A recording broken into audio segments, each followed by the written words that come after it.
What happened to technology?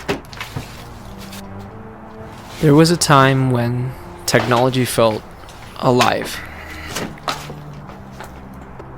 It wasn't as fast or as flashy, but it was special. It came in strange shapes, dials that clicked, switches that would fight back a little when you pushed on them. It was as if each device had their own personality. Even though I didn't grow up in that era, there's something about vintage technology that makes me nostalgic for a time that I never lived in.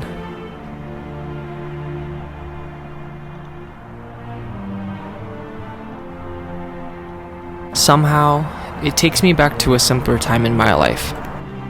A world that no longer exists.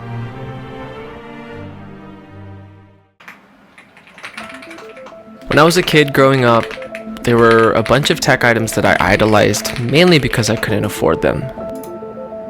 But as I was growing up, I eventually picked them up one at a time, and now I use them every day. Things that were once a dream became an everyday occurrence, and somewhere along the line, the magic also faded. It's true that the inaccessibility gave it part of its magic, but whatever modern technology has become, it no longer feels the way it once did. I was telling myself that the price of the tools I had defined the work that I was putting out, and my purchases showed that. But then I came across something. The content that stayed with me the longest never came down to how expensive the gear was. It was always about the story, how it was told, and how it made me feel. To be honest, I thought this would make me feel better, but it actually made me feel way worse. When I wasn't being productive, when the work was mediocre, it wasn't because of the equipment, it wasn't because of the tools, it was just because of me. It just wasn't good enough. But that wasn't gonna stop me. I did the only thing that I knew how to do.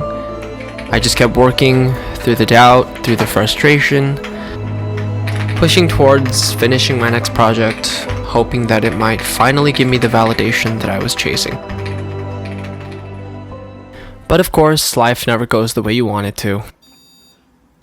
Just when you think that life can't get any harder, the universe finds a way to surprise you. It kicks out the last leg that you're standing on. Let's say, like me, you think you can balance a full-time career, a relationship, brand deals maybe, see your family, also make videos on YouTube, keep everything upright at once.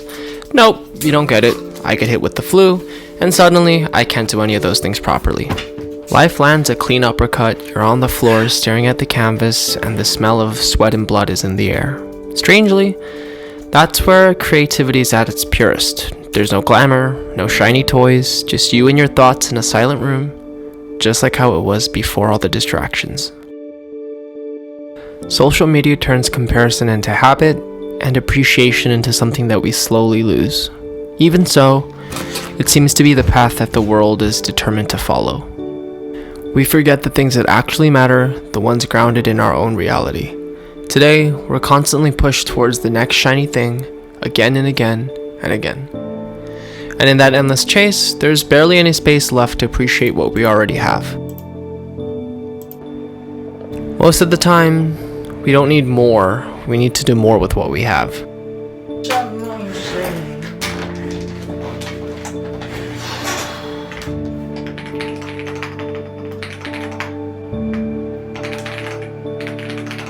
If you've made it this far into the video, I want to say thank you first of all. Feel free to like, subscribe. I'm going to come out with more content very, very soon.